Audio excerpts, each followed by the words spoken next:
Exam तो सारे देने चाहिए लेकिन फोकस ज्यादा रहना चाहिए, क्योंकि सारे एग्जाम देने से ना क्या होता है, एक्सपीरियंस मिल जाता है कि एग्जाम सेंटर पे मतलब कैसे भी मतलब माइंडसेट क्या रखना है एग्जाम देने से पहले, कैसा वहाँ पे उस वक्त प्रेशर होता है, कैसा माहौल होता है, ये सब पता चल जाता है। तो जो उसका फाइनल एग्जाम होगा, आर्मी असिस्टेंट, वहाँ पे काफी हेल्प करेगा।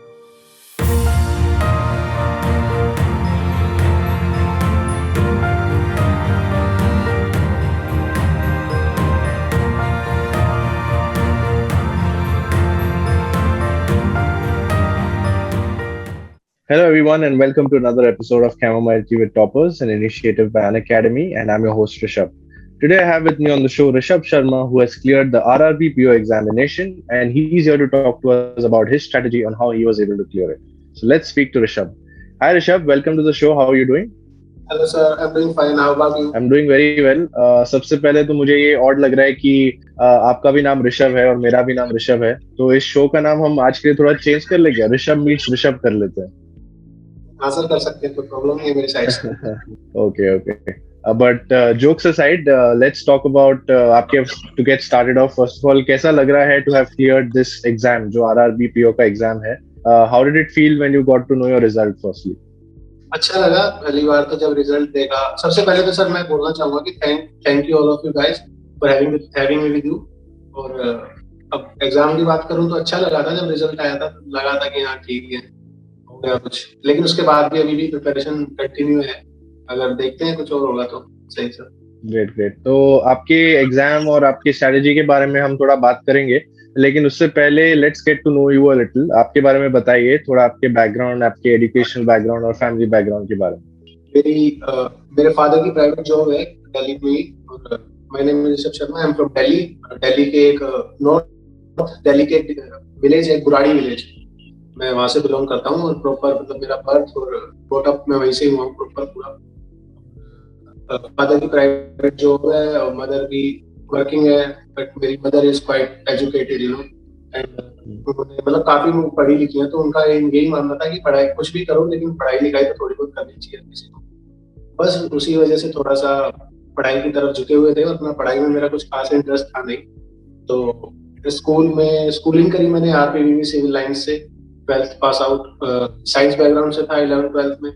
फिर उसके बाद डीयू में एडमिशन ले लिया, इंजीनियरिंग करनी थी, किसी रीजंस की वजह से कर नहीं पाया। फिर उसके बाद डीयू में एडमिशन ले लिया, PGDAV college of Delhi university, वहाँ पे मैंने बीएससी मैथमेटिकल साइंसेस कोर्स में लिया एडमिशन। फिर कॉलेज में एडमिशन लेते ही मेरा लाइन थोड़ा चेंज हो गया, मैं म्यूजिक में चला गया। पढ़ाई लिखाई का मैंने पहले ही बताया, शौक नहीं था, बस थोड़ा बहुत पढ़ते थे, नंबर आ जाते थे, खुश हो जाते थे घर वाले भी, मैं भी, बस बात खत्म। पढ़ाई लिखाई का कोई शौक था नहीं, तो म्यूजिक में रहा 3 साल। फिर जब ग्रेजुएशन खत्म हुई तो उसके बाद मेरे को लगा कुछ तो करना ही पड़ेगा, तो मैंने सोचा या तो एसएससी या बैंकिंग। फिर मेरा एक फ्रेंड आया, उसने मेरे को बैंकिंग के बारे में बताया, और उसने मेरा ब्रेन वॉश कर दिया कि बैंकिंग ये है, बैंकिंग ये है, वो है। मैंने बोला ठीक है भाई, बैंकिंग की तैयारी कर लेते हैं। मेरी मम्मी ने भी कहा कि अब तूने मैथ्स और साइंस से, तो मैथ्स और साइंस मतलब रीजनिंग में एक्चुअली हेल्प करता है साइंस, लॉजिकल रीजनिंग में, तो मतलब साइंस की वजह से थोड़ा मैथमेटिक्स। तो उन्होंने बोला कि तेरा फील्ड यही है, उसमें तेरे को एसएसटी सोशल स्टडीज नहीं पढ़ना पड़ेगा, देख ले, मर्जी है। मैंने बोला ठीक है, तो मैंने बैंकिंग की तैयारी शुरू कर दी। अब बैंकिंग की तैयारी शुरू करी तो अच्छा लगा मेरे को कि ठीक है, उसमें सब्जेक्ट ज्यादा कुछ अलग थे नहीं, जो हमने हमेशा से पढ़ा है बस वही पढ़ना था, तो करते रहा मैं तैयारी और बैंकिंग की प्रिपरेशन करी। तो फिर कोविड आ गया, जैसे ही हमारा कोर्स खत्म हुआ कोचिंग, उसके बाद कोविड आ गया। कोविड के बाद 1 साल घर में, तो वहाँ पे करी मैंने थोड़ी, घर में ही थोड़ा बहुत पढ़ता रहा मैं। तो उसके बाद जैसे ही सब कुछ खुला, मैंने वापस से लाइब्रेरी ज्वाइन करी, पढ़ाई करी, एग्जाम्स दिए, और फर्स्ट अटेम्प्ट था मेरा आरआरबी होगा, हो गया।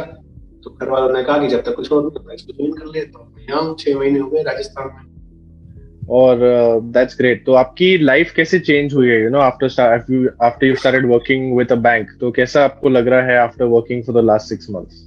सर लाइफ पूरी चेंज हो गई है एक्चुअली। कॉलेज में और कॉलेज से पहले मैं पूरा वाइल्ड हुआ करता था, अभी थोड़ा वाइल्ड लग रहा हूँ, लेकिन मैं बहुत अभी भी अभी डोमेस्टिकेटेड हो गया? नहीं अभी हाँ, डोमेस्टिकेटेड थोड़ा सा, मतलब कह सकते हैं कि टेम हो गया है थोड़ा सा, मतलब डोमेस्टिक वाइल्ड इंसान थोड़ा टेम हो गया है इस जॉब की वजह से। बाकी तो बस चेंजेस तो बहुत सारे आए हैं, जैसे मतलब पहले मैंने आपको बताया मैं म्यूजिक में हूँ, तो पूरा इधर उधर ही रहना हमेशा। इन फॉर्मल्स का मेरे को पता ही नहीं था, फॉर्मल्स कपड़े क्या पहनने कैसे होते हैं, क्या होता है, फॉर्मल्स से बिल्कुल दूर रहता था। अब यहाँ पे आने के बाद मैं एक्चुअली रीजनल ऑफिस में पोस्टेड था स्टार्टिंग के 3 या 4 मंथ्स, आई गेस 4 मंथ्स। तो वहाँ पे तो बिल्कुल ही पूरा फॉर्मल में रहना है और सारी बातें मतलब सब कुछ करना है, काम वगैरह। तो स्टार्ट बहुत परेशानी हुई स्टार्टिंग में, तो मतलब वर्क कल्चर का बिल्कुल आदत नहीं है, थी कभी भी नहीं थी, पर धीरे धीरे कर रहे हैं एडजस्ट। बस यही चेंजेस है और बाकी तो कुछ नहीं है। That's wonderful. तो आपने अभी अभी बताया कि आपके फ्रेंड ने आपको बताया था बैंकिंग के बारे में एंड उसी ने आपका जो ब्रेन वॉश किया था। तो ऑफ कोर्स अभी जब आपने फाइनली डिसाइड किया कि आपको बैंकिंग में ही जाना है तो आपको ऑब्वियसली पता चला होगा कि कितने सारे एग्जाम्स होते हैं। तो इनिशियली आपने कौन कौन से एग्जाम्स के बारे में सोचा कि आप दोगे? ग्रेजुएशन के बाद तो सबसे पहले रिक्वायरमेंट यही होती है कि कोई भी जॉब मिल जाए फटाफट से।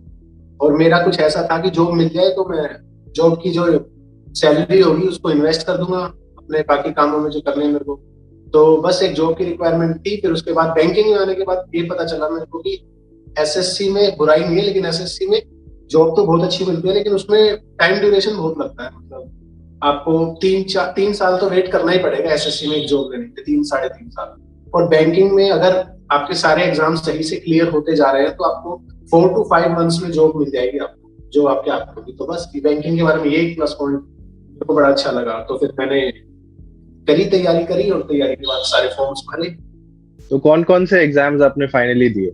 एग्जाम्स मैंने कोचिंग जैसे ही हमारी कंप्लीट हुई मैंने उसके बाद तुरंत IBPS PO, IBPS clerk, SBI PO, SBI clerk और RBI assistant, MHB assistant manager और आरआरबी पीओ, यही सब एग्जाम दिए थे। आरआरबी क्लर्क नहीं दिया मैंने, बाकी सब एग्जाम दिए थे एक्चुअली बैंकिंग। और क्या आपको लगता है कि एस्पिरेंट को सारे एग्जाम्स देने चाहिए या उसे कोई भी एक ही या दो एग्जाम्स पे फोकस करना चाहिए? बिल्कुल सारे एग्जाम देने चाहिए। अगर जो रिक्वायरमेंट के अकॉर्डिंग चेंज होता है, पर्सन टू पर्सन वेराई करता है। अगर किसी को जैसे ज्यादा जॉब की नीड नहीं है वो ठीक है, अगर उसका एम है कि भाई मेरे को आरबीआई में जाना है तो एग्जाम तो सारे देने चाहिए, लेकिन फोकस आरबीआई पे करना चाहिए। क्योंकि सारे एग्जाम देने से ना क्या होता है, एक्सपीरियंस मिल जाता है कि एग्जाम सेंटर पे मतलब कैसे भी मतलब माइंडसेट क्या रखना है एग्जाम देने से पहले, कैसा वहां पे उस वक्त प्रेशर होता है, कैसा माहौल होता है, ये सब पता चल जाता है। तो वो जो उसका फाइनल एग्जाम होगा आरबीआई असिस्टेंट, वहां पे काफी हेल्प करेगा। Right right. और आपके हिसाब से डू यू थिंक एक एस्पिरेंट जो है उसे कोचिंग की जरूरत पड़ेगी या वो सेल्फ स्टडी करके ही एग्जाम क्रैक कर सकता है? ये बहुत ही मतलब वैसा क्वेश्चन है, कुछ लोग शायद हो सकता है कि ऑफेंड हो जाए इस आंसर से, लेकिन ये मेरा पर्सनल थॉट है कि अब सेल्फ स्टडी से अगर कोई करेगा तो वो सब कुछ ही करेगा, उसको प्रॉपर बस वे नहीं मिलेगा कि कहाँ पे जाना है। कोचिंग में आपको जाहिर सी बात है मेहनत तो आप ही खुद ही करोगे पढ़ने में और सब चीज में, लेकिन कोचिंग में जो टीचर्स होते हैं वो बस आपको एक रास्ता दिखा देते हैं कि इस पे चलना है और ऐसे चलना है। बस फिर आपकी मेहनत है कि आप उसको कर लेते हो, लेकिन अगर आप खुद से करने की कोशिश कर रहे हो तो आपको थोड़ी मुश्किलें आएंगी। लेकिन कोचिंग से क्या होता है, बस आपको एक प्रॉपर एक वे मिल जाता है कि मेरे को इस पे मेहनत करना है और ऐसे मेहनत करना है, बाकी फिर मेहनत तो हो जाएगा। तो मेरे ख्याल से कोचिंग एक बार तो कम से कम जरूरी है। ऐसा नहीं कहूंगा बार बार कोचिंग ही लेता रहे, लेकिन एक बार कोचिंग तो जरूरी है, उससे पता चल जाता है किस तरीके से तैयारी करना। एब्सोल्युटली। एंड आपके हिसाब से did you ever as an aspirant feel demotivated? Because ये जर्नी बहुत लंबी होती है, बहुत सारे महीने जाते हैं इस एग्जाम को प्रिपेयर करने के लिए। तो ऑब्वियसली कुछ दिन ऐसे होंगे जहां आपको पढ़ाई करने का मन नहीं होता, या आप जब मॉक्स दे रहे हो तो आपके नंबर्स अच्छे नहीं आ रहे। तो आप जब डीमोटिवेटेड रहते थे तो आप अपने आप को फिर वो मोटिवेशन कैसे दिलाते थे? How would you stay motivated? आपने पूछा कि कभी डिमोटिवेटेड होते थे, हर दूसरे दिन डिमोटिवेटेड होता है और हर एस्पिरेंट होता है, हर दूसरे तीसरे दिन डिमोटिवेटेड होता है, यही सोच के कि अभी तो यार शुरू हुआ है, या फिर यार मॉक में मार्क्स नहीं आए क्या करूं मैं, ऐसे ऐसे करके बहुत मतलब बहुत आती है। पर वो कुछ नहीं होता, बस थोड़ी देर के लिए होता है, फिर उनको दिमाग से हटाओ वापस से बैठ जाओ करने। यही काम है बस। वो कहते हैं कर्म करो फल की चिंता मत करो, बस काम करते रहो। Mock test is the key. जितने मॉक्स लगाओगे उतना आपका एग्जाम क्लियर होने के चांसेस बेटर होंगे। 110% बात कंफर्म है। आप मॉक्स लगाओ, खूब सारे मॉक्स लगाओ, और जिस दिन आपके मॉक्स में 90 परसेंटाइल, मैं परसेंटाइल की बात कर रहा हूँ, ना ही रैंक की बात कर रहा हूँ, ना ही मार्क्स की, परसेंटाइल की बात कर रहा हूँ, जिस दिन 90 या 95 से परसेंटाइल से आपके ज्यादा आने लगी कंसिस्टेंटली, आप समझ लो आपकी जॉब लग गई है। बस आपको एग्जाम में बैठना है, आपकी जॉब आपके हाथ में बस। तो जैसे कि आपने अभी भी मॉक्स की बात की, तो आपके हिसाब से कोई एक्सपेक्टेड नंबर है कि एस्पिरेंट्स को इतने ही मॉक्स देने चाहिए, या जितने भी मॉक्स दे उतना उनके लिए बेटर है? और इन मॉक्स को एनालाइज करना कितना ज्यादा इंपॉर्टेंट है? जितने मॉक्स दे उतना बेटर। और मैं पर्सनल बता देता हूँ, ऐसा कहते हैं कि एक मॉक देने के बाद उसको 1 घंटे तक एनालाइज करो बैठ के। मेरे को समझ में नहीं आता कि एक मॉक में 1 घंटे तक एनालाइज कोई क्या करेगा। मैं तो बस इतना करता था, मॉक दिया, फटाफट से मार्क्स देके ये देखा कहाँ कहाँ पे मार्क्स नहीं आए, कहाँ कहाँ पे गलती हुई, कहाँ कहाँ पे मैं सही कर सकता था। मुश्किल से 10-15 मिनट का प्रोसीजर है। उसके बाद वापस से शुरू हो गए पढ़ने के लिए, क्वेश्चंस लगाने के लिए। और जहाँ पे भी मन ना करे पढ़ाई करने का, मूवी देख लो, बैठे बैठे सीरीज देख लो बस, उसके बाद वापस पढ़ने बैठ जाओ। मॉक्स लेकिन ये है कि मॉक्स के मार्क्स से अपने आप को जज नहीं करना, वरना कई बार होता है मॉक्स के मार्क्स अच्छे नहीं आते, मार्क्स कम आने की वजह से बंदा डिमोटिवेटेड हो जाता है और परेशान हो जाता है। मार्क्स से अपने आप को जज नहीं करना, बस उसमें ये देखते रहो कि किस तरह के क्वेश्चंस, मतलब जब मॉक्स देते हैं तो ऑटोमेटिकली एक स्ट्रेटेजी डेवलप हो जाती है किसी कोई भी एस्पिरेंट में, और हर किसी की अलग स्ट्रेटेजी डेवलप होती है, ऐसा नहीं कि सबकी सेम ही हो। तो कोई किसी तरीके से अप्रोच करता है, कोई किसी तरीके से, और ये सब उसको खुद ही जब पता चलेगा, जब वो मॉक्स देगा खूब सारे, तो वो खुद ही डिस्कवर करेगा अपनी स्ट्रेटेजी, और वो ही एग्जाम में उसको काम आएगा। तो बस ये है कि मॉक्स बहुत सारे देने चाहिए, इससे बहुत सारी चीजें क्लियर हो। और कोई मार्क्स नहीं है इसके कि इतने मार्क्स आने चाहिए या इतने नंबर ऑफ मॉक्स अटेम्प्ट करने चाहिए, जितने ज्यादा दोगे उतना अच्छा है। जहां भी जिस भी प्लेटफॉर्म से मॉक्स मिल रहे हैं, फ्री मिल रहे हैं, फ्री उठा लो, सब्सक्राइब कर सकते हो तो सब्सक्राइब कर लो और मॉक्स लगाओ खूब सारे। लेकिन जज मत करना अपने आप को किसी भी मॉक्स के अकॉर्डिंग, किसी भी मॉक के मार्क्स के अकॉर्डिंग कि मार्क्स कम आए थोड़े, क्या नहीं होगा, ऐसा कुछ। राइट राइट, बिल्कुल। और आप स्पेसिफिकली आपके मॉक्स कहाँ से डाउनलोड करे थे? जैसे कि आप बोल रहे थे फ्री मटेरियल अवेलेबल है ऑनलाइन, तो आप कहाँ कहाँ से अपने मॉक्स दे रहे थे? कोई वेबसाइट्स आप बता सकते हैं हमारे एस्पिरेंट्स के लिए? हाँ जी बिल्कुल, एक तो बहुत सारे मॉक्स है जो कि मतलब अफेयर्स क्लाउड नाम की एक मतलब साइट है, जो इसके आप अगर गूगल पे सर्च करोगे तो आपको हर टॉपिक पे हर तरह के मतलब क्वेश्चंस मिल जाएंगे, और काफी सारे वो मिल जाएंगे आपको, मॉक्स मिल जाएंगे फ्री। लेकिन मेरे अकॉर्डिंग जो बेस्ट मॉक है जो मैंने दिए हैं, मतलब जिनकी वजह से मैं मानता हूँ कि मेरे एग्जाम्स क्लियर हुए जितने भी हुए, ठीक है। और एग्जाम्स का ऐसा है कि प्री और मेंस में मेरे को आज तक दिक्कत नहीं आई, बस इंटरव्यू में ही आके अटकता हूँ। बाकी कोई प्रैक्टिस मॉक के एक ऐप है, प्रैक्टिस मॉक, उसके मॉक्स हैं, उसको अगर आप अप्लाई मतलब लगाने शुरू कर दोगे और उसमें अगर आपके मार्क्स अच्छे आ गए, सपोज आपने प्रैक्टिस मॉक के 5 मॉक्स दिए और पांचों मॉक में आपके 90+ आए है, तो ये समझ लो कि आपकी जॉब लग चुकी है। बस आपको बैठना है एग्जाम में, एग्जाम देना है, और बस आपकी जॉब आपके आप, कोई प्रॉब्लम मत। Practice mock is the best according to me. Great great. तो एस्पिरेंट्स के लिए भी मैं ये कहूंगा कि जैसे कि ऋषभ ने अभी मेंशन किया है कि प्रैक्टिस मॉक करके एक ऐप है, मे बी आप भी इससे डाउनलोड कर सकते हैं एंड आपका भी शायद इससे फायदा हो। सो ऋषभ, आगे बढ़ते हैं, अभी बात करते हैं फॉर अ टॉपर एक चीज बहुत ज्यादा इंपॉर्टेंट होती है, to have a very good daily schedule, right? जो आप रोज रोज पढ़ाई करते हो, उसको कैसे आप डिवाइड करते हो, सब्जेक्ट्स को, टॉपिक्स को कैसे डिवाइड करते हो, तो उसके बारे में बताइए कि आप अपना शेड्यूल कैसे मेंटेन करते थे, और आपका एक दिन अगर मैं बोलूँ तो आप उसको कैसे डिवाइड करते थे अलग अलग सब्जेक्ट्स के बीच में? सबसे पहले तो मैं आपको करेक्ट कर दूं, मैं कोई टॉपर ओपर नहीं हूँ, बस तुक्के में एग्जाम दिया, हो गया तो आगे, टॉपर नहीं हूँ। और उसके बाद मैं बताऊं कि मैं कैसे पढ़ता था, तो अब डिपेंड करता है कि आप प्रीलिम्स के लिए तैयारी कर रहे हो कि मेंस के लिए। मैंने प्रीलिम्स के लिए जब भी तैयारी करी, मतलब ऐसी कोई अलग तैयारी तो नहीं है, दोनों का सिलेबस सेम है, कोई प्रॉब्लम वाली बात नहीं, लेकिन प्रीलिम्स में एक अलग माइंडसेट होना चाहिए और मेंस में अलग माइंडसेट होना चाहिए। प्रीलिम्स के लिए मैंने हमेशा से मतलब क्वेश्चंस और स्पीड पे अपना काम किया है, मैक्सिमम नंबर ऑफ क्वेश्चंस और स्पीड, और क्वांट्स और रीजनिंग तो डेली करना ही करना है, चाहे कुछ भी हो जाए। अगर सपोज आप 6 घंटे पढ़ते हो दिन में, तो 6 में से 2 घंटे क्वांट्स और 2 घंटे रीजनिंग तो करना ही करना है, चाहे कुछ भी हो जाए। ये मेरा तरीका था करने का। आप जैसे कोई भी 3 में से 2 सब्जेक्ट अपने आप पर मास्टर कर लो। मैंने क्वांट्स और रीजनिंग करे थे। इंग्लिश का ऐसा है कि इंग्लिश मीडियम से पढ़े थे हम हमेशा से, तो इंग्लिश में कभी प्रॉब्लम आई नहीं, इंग्लिश हमेशा से हो जाती थी। मतलब इंग्लिश में मार्क्स जितने भी मेरे आए वो अब मोर देन जो मतलब एवरेज स्टूडेंट्स के जितने मार्क्स आते हैं उससे ऊपर ही रहते थे हमेशा। लेकिन जबकि हमने इंग्लिश के लिए कुछ अलग से पढ़ा नहीं, कुछ किया, क्योंकि वो इंग्लिश मीडियम से हम पढ़े हुए हैं थोड़ा, तो उस वजह से थोड़ा इफेक्ट पड़ता है। अब अगर कोई हिंदी मीडियम से है तो उसको इंग्लिश के लिए थोड़ी मेहनत करनी पड़ेगी। बाकी कोई भी अपने 2 सब्जेक्ट आप मास्टर कर सकते हो यार। मैंने रीजनिंग और मैथमेटिक्स पे मतलब क्वांट्स में बहुत क्वेश्चंस लगाए, मतलब किसी भी टॉपिक, कोई भी टॉपिक जो सर बताते थे, और सर का अपना मैंने नाम ले दिया है तो आपके अनअकैडमी पे ही पढ़ाते हैं, मनीष ग्रोवर सर, उनसे ही मैंने मैथ्स पढ़ी थी, उस वक्त वो कोचिंग में पढ़ा था। तो उन्होंने मतलब वो क्वेश्चंस कोई भी टॉपिक देते थे, कराते थे क्लास में और बोलते थे कि आज इस पे है, वो अब पता नहीं रैंडमली बोलते थे या वो उनका सच में था कि इनको इस पे 200 क्वेश्चन करना जाके। इस पे 300 क्वेश्चन कर लो, 400 क्वेश्चन कर लो, ऐसे होते। और मैं करता था एक्चुअली। मैं और जो मैंने बताया ना, जिस फ्रेंड ने मेरा ब्रेन वॉश किया था, हम दोनों ने साथ में कोचिंग ली थी, वो भी एक्चुअली सब हिमाचल प्रदेश में है। तो हम दोनों साथ में ही प्रैक्टिस करते थे और एक्चुअली में 200 200 300 क्वेश्चंस लगाते थे उस टॉपिक के, उसी दिन, एक ही दिन में। मतलब जितना क्वांट का हमने टाइम अपना दिया हुआ उसमें 200 300 क्वेश्चन जितने हो सके मैक्सिमम उतने करते थे क्वेश्चंस। तो मैथ्स में मनीष ग्रोवर सर हो गए और रीजनिंग में यशपाल सर। यशपाल सर और मनीष सर ने मतलब जो मेरे लिए जो वर्क किया, बाकियों के लिए मुझे पता नहीं, लेकिन मैं अपना एक्सपीरियंस बताऊंगा। तो मनीष सर और यशपाल सर ने जो बोल दिया कि क्लास में ये कर लो, अब तुम्हें चाहे लगे कि वो काम आएगा या नहीं आएगा, बस उसको ब्लाइंडली ट्रस्ट करो, दोनों सरों पे जाके कर, वो एग्जाम में काम आएगा ही आएगा 110%। सर ने, यशपाल सर, मनीष सर ने जो जो बताया हमने एग्जैक्ट वही किया और अच्छे से किया। मतलब उन्होंने, ऐसा भी कह सकता हूँ मैं, अगर उन्होंने 100 क्वेश्चन बोले तो हमने 200 किए, तो ऐसा था। और बस तो फिर ये सब किया।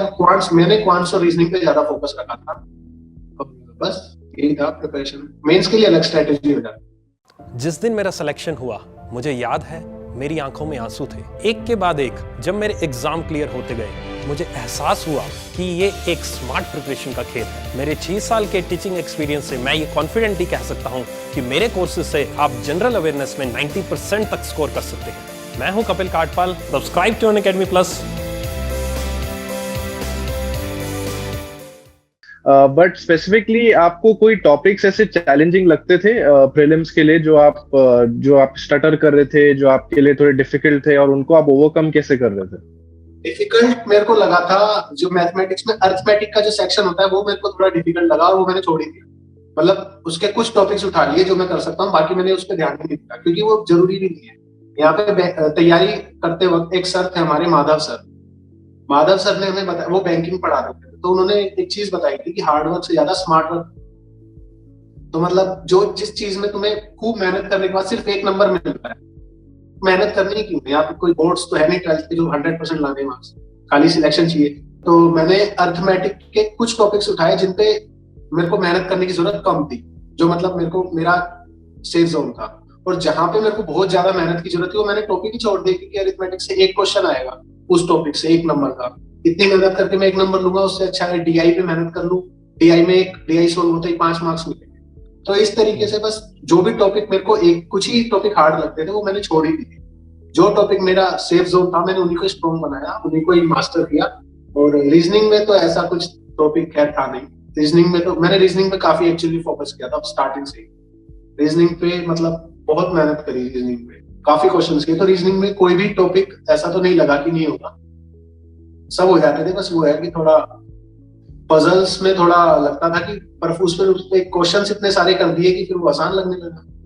पजल्स सबसे ज्यादा आसान लगने लगा, पजल, सीटिंग अरेंजमेंट, इनको मतलब इतना ज्यादा क्वेश्चन कर दिए इन पे कि एक महीना तक मेरे को याद है मैंने सिर्फ पजल्स और सिर्फ पजल, सीटिंग अरेंजमेंट और ये सब, मतलब जो 5 मार्क क्वेश्चन होते हैं, जो भी जिनमें 5 क्वेश्चन होते हैं, 5 और 6 पजल से, वो मैंने इतने सारे किए कि वो आसान लगने लगा, बाद में कोई प्रॉब्लम नहीं आई। तो जो भी बताया मैंने, क्वांट्स में जो प्रॉब्लम आई वो मैंने छोड़ दी है। और रीजनिंग में तो मैंने सबको ही किया, छोड़ा ही नहीं। रीजनिंग में मेरा माइंडसेट था अगर 35 क्वेश्चन है तो 35 ही अटेम्प्ट करने और 35 सही अटेम्प्ट करने, कोई हार्ड नहीं, कोई इजी नहीं, सारे करने, कोई छोड़ना नहीं। ओके। और रीजनिंग कोई लेकर मैं बात करूं तो काफी सारे एस्पिरेंट्स जो है, जैसे कि आपने कहा कि पजल्स आपने बहुत ही ज्यादा प्रैक्टिस किए और आपके लिए ओवर टाइम इजी बनते गए, लेकिन काफी एस्पिरेंट्स के माइंड में पजल्स थोड़े कंफ्यूजिंग हो जाते हैं और काफी डिफिकल्ट होते हैं, और ये माइंडसेट पहले से ही चालू हो जाता है बिकॉज शायद उनको कहीं और से सुन के आता है कि ये बहुत ज्यादा डिफिकल्ट है। तो उन एस्पिरेंट्स के लिए आप क्या सजेस्ट करेंगे कि अगर उनको पजल्स में उनको बेटर करना है तो उनको क्या करना चाहिए?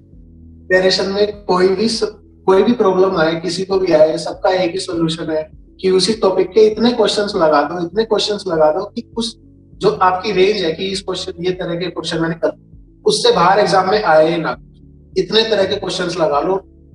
पजल्स अगर मुश्किल लग रही है तो कोई बात नहीं, 10 दिन तक सिर्फ पजल्स लगाओ, रिक्वायर्ड्स छोड़ दो, इंग्लिश छोड़ दो, करंट अफेयर्स सब कुछ छोड़ दो, 10 दिन तक सिर्फ पजल लगाओ।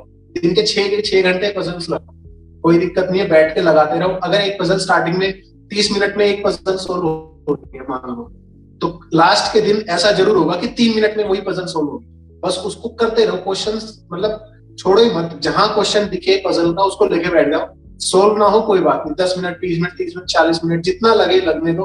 को पजल करने बैठे हैं तो सोल्व करके ही उठेंगे, ये सोच के बैठो। और पजल्स करते वक्त एक चीज ध्यान में रखनी होती है कि एक सबसे पहले तो माइंड में एक चीज रखोगे कि अब ये क्वेश्चन बना है तो सोल्व होने के लिए बना है, इसका आंसर निकलेगा। बस वो आंसर भी, और पजल्स में सारे आंसर दिए हुए होते हैं, सब सॉल्यूशन लाइन में होते हैं, बस वो आपको ढूंढने। बस वो बिल्कुल शांत होकर उसको पढ़ो, एक एक लाइन बाय लाइन, जो भी उसमें हिंट्स दिए हुए हैं उसको लिखते रहो, और उनको आखिर में पजल सोल्व हो जाती है, कोई प्रॉब्लम नहीं है। बस ये है कि करना पड़ेगा खुद ही, मेहनत से, अपने आप नहीं होगा।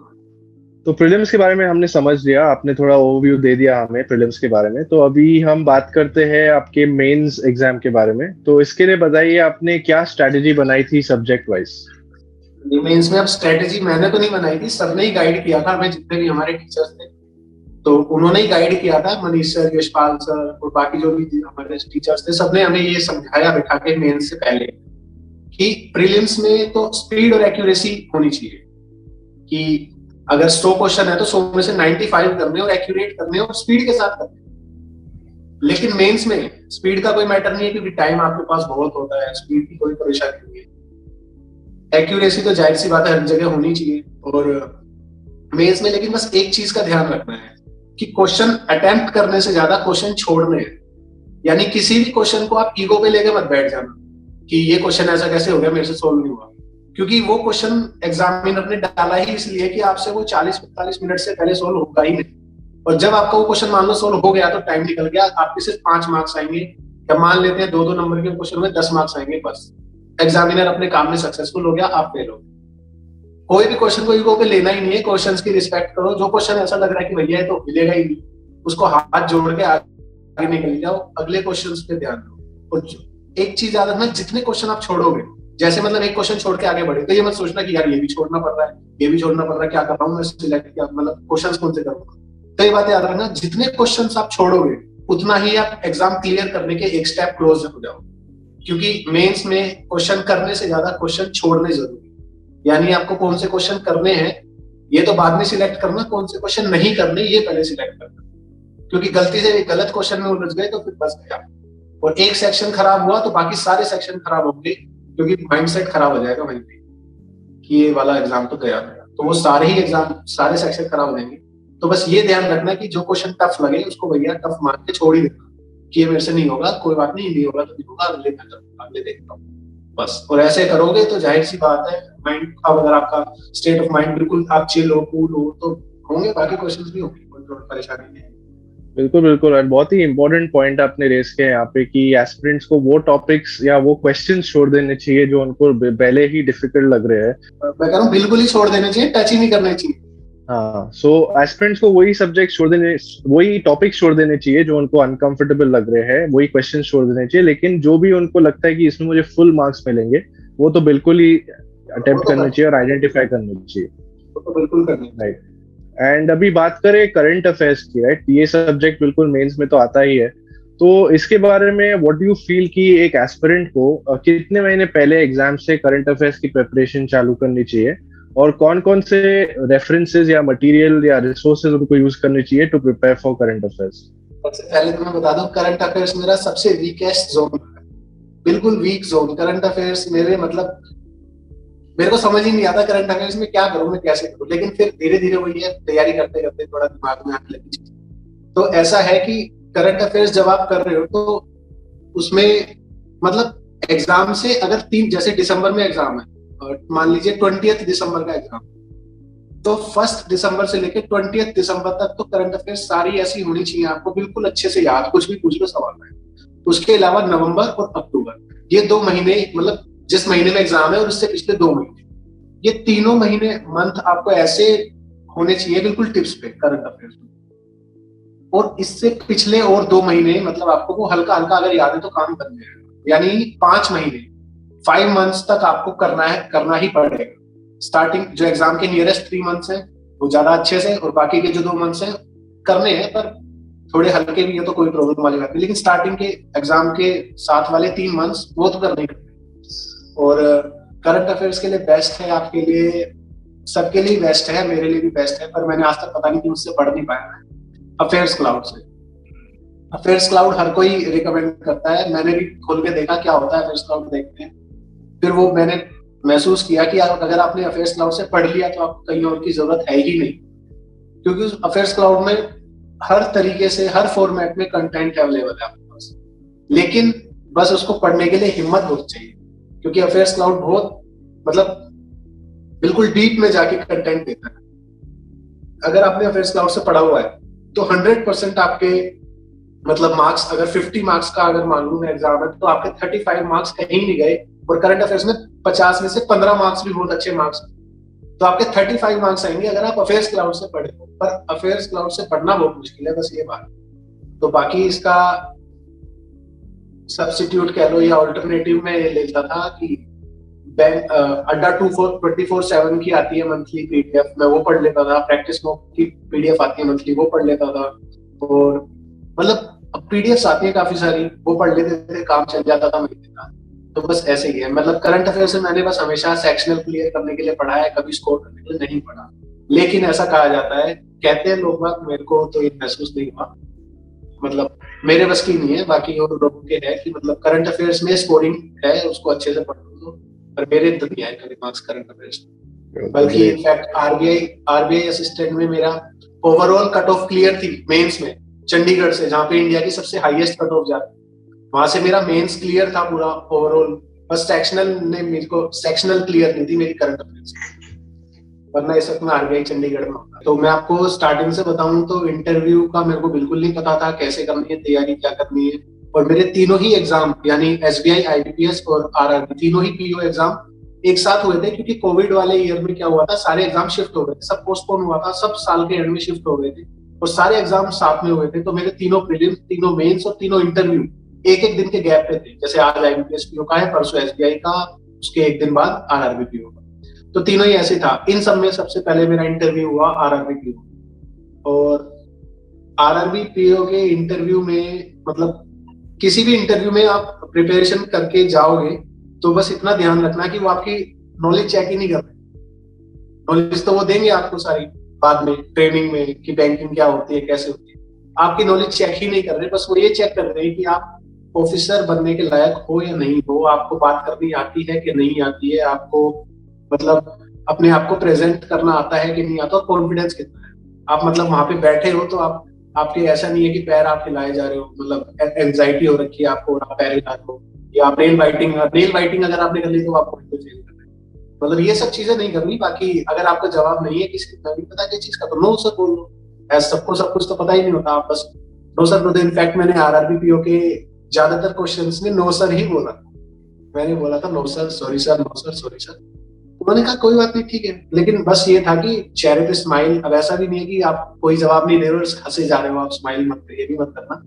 बस मतलब हल्का सा पॉजिटिव एटीट्यूड रखना, नहीं पता तो सॉरी बोल देना, पता है तो जवाब अच्छे से उसको डेकोरेटेड आंसर, मतलब एक प्रॉपरली फ्रेम करके एक स्ट्रक्चर में आंसर को प्रेजेंट कर दो उसके सामने, बस।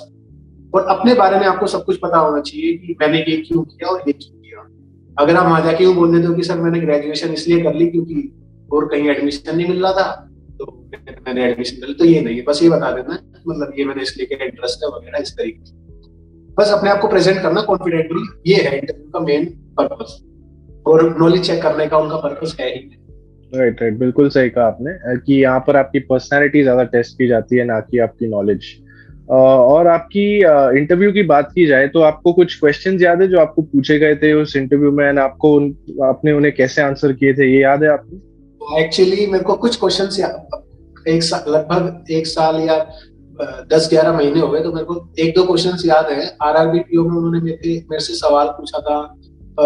उन्होंने आरआरबी पीओ में जब मैं राजस्थान आया तो उन्होंने बस मेरे से इतना पूछा कि आप दिल्ली से हैं? मैंने बोला यस सर। उन्होंने सीधा बोला ये बैठी, बस बैठाने के बाद जो उन्होंने सवाल शुरू करे, कोई एचआर का क्वेश्चन नहीं पूछा मेरे से कि मेरी फैमिली बैकग्राउंड क्या, कुछ नहीं पूछा। सीधा उन्होंने वो बैंकिंग पे उतर गए और सीधा उन्होंने मेरे से क्वेश्चन आंसर मतलब अपना शुरू किया सेशन। और फिर उन्होंने मेरे से कुछ क्वेश्चंस पूछे, जैसे फार्मर्स बिल पे, उस वक्त फार्मर्स बिल पे प्रोटेस्ट चल रहा था, तो उन्होंने ऐसे बोला कि आपको दिल्ली से आने में प्रॉब्लम तो नहीं हुई? मैंने बोला नहीं सर। तो उन्होंने बोला अच्छा, किसान प्रोटेस्ट कर रहे हैं तो इसलिए होनी चाहिए थी। मैंने बोला सर वो तो साइड में बोल रहे हैं। तो मतलब वो इस तरीके से कन्वर्सेशन को वहां लेके गए और उन्होंने सीधा सवाल शुरू करे थे फार्मर बिल के ऊपर, फिर उसके बाद बजट भी आया, उस वक्त आया था, तो बजट के ऊपर उन्होंने कुछ सवाल पूछे। जैसे बजट अभी भी आया, बजट आया है जैसे अभी, तो अभी मैं बजट के बारे में भी मैं अभी पढ़ने ही जा रहा था इस इंटरव्यू से पहले, क्योंकि अभी मेरा भी इंटरव्यू भी होगा 13 को, तो उसके लिए मेरे को बजट पढ़ना है अभी। तो बजट से क्वेश्चंस आए थे। और एक मैंने SBI PO में हॉबी लिखी थी, इंडियन माइथोलॉजी, जो कि मेरी है। इंडियन माइथोलॉजी एक्चुअली मेरे को काफी पसंद है। सॉरी। तो उन्होंने मेरे से सवाल पूछा था भस्मासुर के बारे में, कि आप भस्मासुर के बारे में क्या जानते हो, मतलब उसकी कहानी। तो मैंने बस बता दी। वो बड़ा फन सेशन था वहाँ पे, मैंने बताई, सब हंस रहे थे वहाँ पे। ठीक है, कोई प्रॉब्लम वाली बात। तो ऐसे ही है, बस इंटरव्यू में कॉन्फिडेंट रहना है और जो भी वो क्वेश्चन पूछे अच्छे से जवाब देना है। नहीं पता तो नो सर बोल दो, क्या हो गया, नहीं बात किसी को सब कुछ थोड़ी पता हो, पता है तो जवाब दे दो, बाकी कोई प्रॉब्लम नहीं है। लेकिन पढ़ के चले जाना थोड़ा सा, basic banking terminology, basic banking awareness जो होती है, जैसे पब्लिक सेक्टर बैंक क्या है, कमर्शियल बैंक क्या है, और चेक क्या होते हैं, चेक्स वगैरह, बस ये सब पूछ लो। क्वेश्चंस उन्होंने मेरे से यही पूछे थे बस, और बैंकिंग से रिलेटेड पूछे थे। राइट ऋषभ, तो ये थी आपकी इंटरव्यू की राउंड के बारे में थोड़ी बात। तो मुझे एक और चीज मुझे जाननी थी। आपका जब पेपर आया था राइट, मेंस का, तब आपने इसके लिए कोई स्ट्रेटेजी बना के रखी थी कि आप इसको कैसे सॉल्व करोगे? जब आपने फाइनली आपके सामने पेपर देखा था, तो आपने कोई डिसीजन बनाया था कि मैं ये क्वेश्चंस को पहले अटेम्प्ट करूंगा? जैसे कि आप बोल रहे थे कि आप टफ क्वेश्चंस को आइडेंटिफाई करें पहले, तो आपने आपके लिए पेपर अटेम्प्टिंग स्ट्रेटेजी आपने क्या बनाई थी? तो जब जैसे ही हमारा एग्जाम शुरू हुआ, सबसे पहले तो मैं ये चीज बिल्कुल भी नहीं करता मेंस के एग्जाम में। जैसे कुछ बच्चे होते हैं, मतलब मैंने देखा एग्जाम सेंटर पे कि ये बिल्कुल ऐसे तैयार बैठे होते हैं, जैसे टाइम स्टार्ट होते हुए एकदम से उनको भागना है। मेंस में मैं बिल्कुल भी ऐसे नहीं करता, बिल्कुल रिलैक्स होता हूँ, क्योंकि टाइम बहुत ज्यादा है, टाइम की कमी ही नहीं है वहाँ पे, टाइम की इशू ही नहीं है। तो मैं आराम से बैठा रहता हूँ, शुरू होता है बिल्कुल आराम से देखता हूँ। और मैथ्स और रीजनिंग की बात करूंगा यहाँ पे, क्योंकि इंग्लिश के लिए तो कोई स्ट्रेटेजी नहीं है, जो क्वेश्चन सोल्व होगा वो होगा। और करंट अफेयर्स के लिए भी कोई स्ट्रेटेजी नहीं है एग्जाम में, तो जो आप आंसर आपको याद है वो कर दोगे, जो नहीं याद है वो नहीं कर पाओगे। लेकिन क्वांट्स और रीजनिंग में मैं क्या करा, मैंने मतलब रीजनिंग में मैंने बताया आपको कि मेरे आगे जो क्वेश्चन आएगा मैं उसको करने की कोशिश करूंगा। मैंने रीजनिंग में बिल्कुल भी कोई स्ट्रेटेजी नहीं बनाता कभी भी, हमेशा बस ये करता हूँ कि जो क्वेश्चन आएगा मैं उसको करूंगा। बट एक चीज है कि जब कोई भी पजल आएगी, तो मैं पजल की एक्चुअली क्या होता है ना, जब बहुत सारे क्वेश्चंस कर चुके होते हैं, तो जब पहली लाइन होती है पजल की, उससे पता चल जाता है कि ये क्वेश्चन मेरे से सोल्व हो पाएगा या नहीं। मतलब हो तो जाएगा, लेकिन टाइम किस में लगेगा, तो वो पजल में छोड़ ही देता हूँ कि अगर बाद में टाइम मिला तो आ जाऊंगा, इसको अभी छोड़ देते हैं। बाकी एक्चुअली ऐसा होता है कि रीजनिंग में अगर आप सारी पजल्स छोड़ दोगे मेंस में, और जो मिसलेनियस रीजनिंग के क्वेश्चंस होते हैं, जैसे नंबर सीरीज हो गई, या फिर वो क्या बोलते हैं उसे, इनइक्वालिटीज हो गई, ठीक है, ब्लड रिलेशन हो गया, ये सब आप अगर आप अटेम्प्ट कर दोगे तो आपके मार्क्स कहीं ना कहीं अच्छे खासे बन जाएंगे बिना पजल को अटेम्प्ट। लेकिन पजल्स में अगर आप एक पजल में उलझ गए तो आप ना उसको कर पाओगे ना पजल। तो इसलिए मेरा एक मानना ऐसा है कि अगर पजल आपको हार्ड लगी तो छोड़ दो सारी पजल, मिसलेनियस ही कर लो पहले। क्योंकि मिसलेनियस करने से क्या होगा, आपके एक एक दो क्वेश्चन करके काफी सारे क्वेश्चंस हो जाएंगे, और 50 मिनट कम नहीं होते, 45-50 मिनट अच्छे खासे क्वेश्चंस हो जाएंगे उसमें मिसलेनियस, तो मार्क्स आ जाएंगे। और क्वांट्स में भी मेरा यही था। क्वांट्स में तो बस आपको कुछ नहीं करना मेंस में, मेरी ये मानना था और मेरी ये स्ट्रेटेजी है कि मेंस में क्वांट्स में आपको सिर्फ 2 DI करने हैं, 2 या 3 DI, 2 DI, क्योंकि उसमें सारी DI 90% DI आती है मेंस में, क्योंकि उसको सब्जेक्ट उस टॉपिक का मतलब सेक्शन का नाम ही है quantitative aptitude and data interpretation. तो DI जो होती है वो मैक्सिमम पोर्शन रखती है सेक्शन का मेंस में, तो उसमें सिर्फ 2 या 3 DI करनी है मेरे को, वो 1 घंटे का टाइम है। तो बिल्कुल कूल माइंड से आराम से बैठ के वो 2 DI अगर मैं सोल्व कर दूंगा तो बस बात खत्म, मेरे को और कुछ अटेम्प्ट ही नहीं करना क्वांट्स में। क्योंकि ऐसा होगा मैं क्वेश्चन करने बैठूंगा, कर नहीं पाऊंगा, माइंड अपसेट हो जाएगा, बात दिमाग खराब। इसलिए मेरे को 2 या 3 ही DI, बाकी और अगर हो रही है इजीली तो कर देगी, कोई प्रॉब्लम नहीं, लेकिन मिनिमम 2 DI करनी है बस। उससे तो मतलब अगर ज्यादा मैं अटेम्प्ट नहीं भी कर पाया तो कोई इशू वाली बात है ही नहीं, क्योंकि क्वांट्स में आपको पता है मेंस में कितनी जाती है कट ऑफ सेक्शन, कभी 1.5 नंबर जाती है, कभी 2 नंबर जाती है, कभी 2.5 नंबर जाती है। तो इसका मतलब जाहिर सी बात है कि एग्जाम का लेवल होगा टफ, जिस वजह से कट ऑफ कम रहती है, तो वो एग्जाम टफ आता है। उसमें नंबर ऑफ क्वेश्चंस अगर कम अटेम्प्ट हुए तो उसमें दुखी होने वाली बात ही नहीं है। क्वांट्स में बस आपको मेरा मानना है कि 2 DI करूंगा बस, उसके आगे करूंगा ही नहीं। मतलब ऐसा नहीं है कि मैं पेन छोड़ दूंगा, टाइम है तब भी करूंगा, ट्राई करूंगा क्वेश्चंस, लेकिन 2 DI करने के बाद मैं सेटिस्फाई हो जाऊंगा कि ये सेक्शन मेरा अच्छा है। राइट ऋषभ, तो ये थी आपकी पेपर अटेम्प्टिंग स्ट्रेटेजी, और हमने डिस्कस कर ली आपकी बैकग्राउंड के बारे में, आपकी एजुकेशनल बैकग्राउंड, पर्सनल बैकग्राउंड, आपके एग्जाम अटेम्प्टिंग स्ट्रेटेजी, आपकी इंडिविजुअल सब्जेक्ट प्रिपरेशन, आपकी इंटरव्यू की प्रिपरेशन। तो ये सब थोड़ा सीरियस स्टफ था। अभी चलते हैं एक फन सेगमेंट पे, कैमोमाइल टी विद टॉपर्स पे, जिसको हम कहते हैं द रैपिड फायर राउंड। तो यहाँ पर मैं आपसे कुछ फन सवाल करूंगा और आपको उसके जल्दी जवाब देने हैं। ऑलराइट, तो ऋषभ, आपका सबसे पहला सवाल है, अगर आपके ऊपर एक ऑटोबायोग्राफी लिखी जाए आपकी लाइफ के ऊपर, तो उसका टाइटल क्या होगा? From rags to riches. बड़ा कॉमन है पर मेरे को अच्छा लगता है। बिल्कुल। आपका सेकंड क्वेश्चन है, एक ऐसा कोई सेलिब्रिटी, इन्फ्लुएंसर या कोई बड़ा आदमी जिसको आप फॉलो करते हो, जिससे आप इंस्पायर्ड हो? Bohemia, the legendary Bohemia actually. Okay, why are you inspired by him? Because उन्हीं की वजह से मैंने रैपिंग शुरू करी, और बस मेरा ड्रीम ही ये है कि एक दिन वो मेरे को अप्रिशिएट करते किसी भी तरह। ये एजुकेशन से रिलेटेड नहीं है, पढ़ाई से रिलेटेड नहीं है, लेकिन बस मेरा यही है कि वो एक दिन मेरे को अप्रिशिएट करते, उस दिन के बाद मैं मान लूंगा कि मैंने लाइफ में कुछ किया है बस। बाकी ऐसे बहुत से सेलिब्रिटीज हैं, हद से ज्यादा। एक्चुअली मेरे को मूवीज इतनी ज्यादा पसंद है, मूवीज वेब सीरीज बहुत ज्यादा, हद से ज्यादा पसंद है, और मैं इनको रियल ही मानता हूँ एक्चुअली देखते वक्त कि ये सब रियल हो रहा है। तो बहुत सारे ऐसे सेलिब्रिटी हैं जिनको मैं पसंद करता हूँ, जिनकी तरह बनना चाहता हूँ, जो इंस्पायर करते हैं। Great great. तो मूवीज और वेब सीरीज पे आपको नेक्स्ट क्वेश्चन पूछ लेता हूँ। ये कौन सा मूवी या वेब सीरीज है जो आप बार बार देख सकते हो, and why? Gangs of Wasseypur, and you know the answer why, I think. Yes, I don't need to ask you why actually. Okay, let's move to the next question. तो hopefully अगर ये travel restrictions और सब कुछ ease हो जाए Covid के वजह से, तो कौन सी कंट्री आप विजिट करना चाहेंगे in the near future? Switzerland and European countries I guess. Okay, आपको यूरोप जाने का शौक? शौक नहीं है, बस सुना है कि सुंदर है, देख लेंगे। Okay, great. एक ऐसा कौन सा लाइफ कोट है that really inspires you? The legendary Bruce Lee का एक डायलॉग है कि बी लाइक वाटर, मतलब कुछ ऐसा करके उनका एक पूरा कोट है, मतलब इट इज शेपलेस, मतलब जिसमें उसको डालते हैं वो शेप हो जाती है उसकी, तो बी लाइक वाटर, मतलब वो पसंद है, उससे काफी ज्यादा मतलब इंस्पायर्ड। और एक मूवी थी एक्चुअली, मूवी का ही नाम है नेवर बैक डाउन। इससे मेरे को काफी fantastic. Okay Rishabh, that was a great rapid fire round. अभी मैंने सुना है कि आप कोई म्यूजिक वीडियो की तरफ की लॉन्च के लिए आप प्रिपेयर कर रहे हो, तो उसके बारे में थोड़ा बताइए कि what is that all about? Actually मैंने आपको बताया 9th क्लास में मैंने बोहेमिया पाजी एक्चुअली उनका मैंने एक गाना सुना था, उसके बाद मैंने सोचा कि मैं भी ये करूंगा, मतलब कर लूंगा ऐसे ही थोड़ा बहुत, एक दिन कुछ हो जाएगा, लेकिन इतना कुछ पैशन नहीं था। फिर कॉलेज में आने के बाद मेरे को स्टेज मिला, मेरे को सोसाइटी मिली, म्यूजिक सोसाइटी, जिसने मेरे को बता दिया कि भैया यही करना है लाइफ में, अगर कुछ कर सकता हूँ मैं तो इसी में कर सकता हूँ, बाकी सब तो टाइम पास।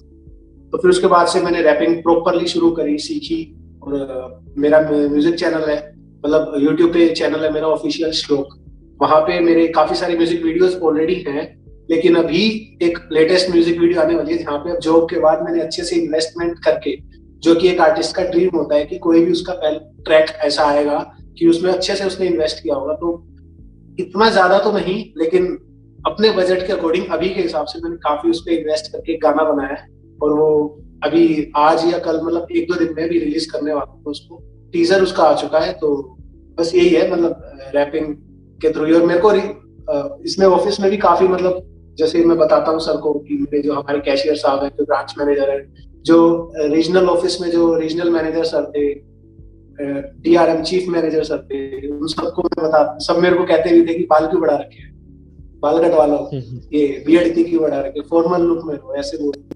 तो मैं उनको ये आपका रैपर लुक है? हाँ, मैं बोला सर मेरी म्यूजिक वीडियो शूट होने वाली है कि, तो उसकी, तो वो बोलते थे अच्छा वीडियो शूट होगी, मैं कह रही ठीक है भेजना मेरे, तो ऐसे बोलते हैं। तो मतलब अब बस यही है, ऑफिस में सब बोलते हैं, जितने भी कस्टमर्स आते हैं वो भी मेरे को देखते हैं कि बैंक में कैसा लड़का बैठा है, क्या है, तो ऐसे मतलब देखते हैं, तो ठीक है, कोई प्रॉब्लम नहीं है, अच्छा लगता है मेरे को। तो बस, तो अब म्यूजिक वीडियो मैं डालने वाला हूँ, तो अभी चाहे देखिए, ऑफिशियल श्लोक चैनल का नाम है।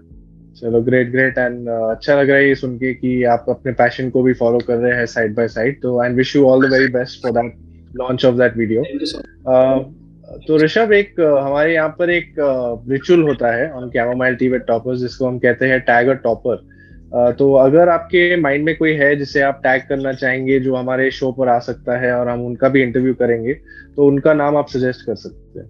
देयर इज अ गाय जिसने मेरे को ब्रेन वॉश किया था बैंकिंग के लिए, और जिसको मैं जिम्मेदार मानता हूँ अपनी इस मतलब जिंदगी की ऐसी हालत के लिए। वो मेरा फ्रेंड है Ankur Srivastava. He is doing as he is currently posted in Himachal Pradesh SBI clerk. लेकिन इसने मतलब हम दोनों ने साथ में ही प्रिपरेशन की थी और ऑलमोस्ट हमारे सेम ही मार्क्स आते थे, और मतलब हम क्लास में हम अपने ही कंपटीशन में रहते थे हम दोनों हमेशा से।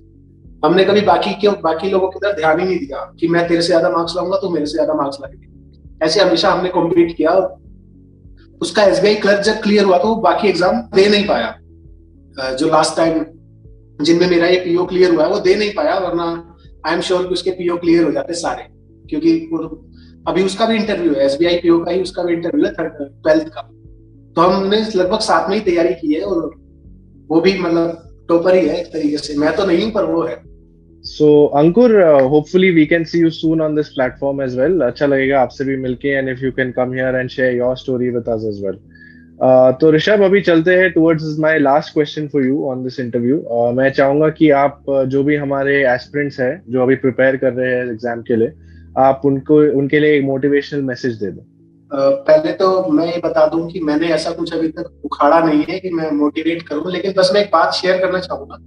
मेरे दो फ्रेंड्स भी हैं जो अभी इस वक्त प्रिपेयर कर रहे हैं, और वो उनको बात एक्चुअली हम काफी मतलब कई बार बात करते हैं तो वो मेरे से पूछते हैं भाई बता कैसे करें। तो अब मैं सबको बस एक बात बोलना चाहूंगा कि जब प्रिपरेशन करते हैं तो एक्चुअली सच बात है, ऐसा होता है कि जैसे लोग बात पूछते हैं आपसे क्या कर रहा है आजकल, तो बोलते हैं प्रिपेयर कर रहा हूँ। तो उन लोगों की आंखों में ये दिख जाता है कि हाँ प्रिपेयर तो सभी कर रहे हैं, देखते हैं क्या होगा तेरा, ऐसे मतलब दिखता है। और इससे डिमोटिवेशन बहुत मिलता है, बहुत ज्यादा। खुद को भी लगता है कि पता नहीं कब तक ऐसे रहेंगे। इन सब बातों को बिल्कुल साइड रखना है।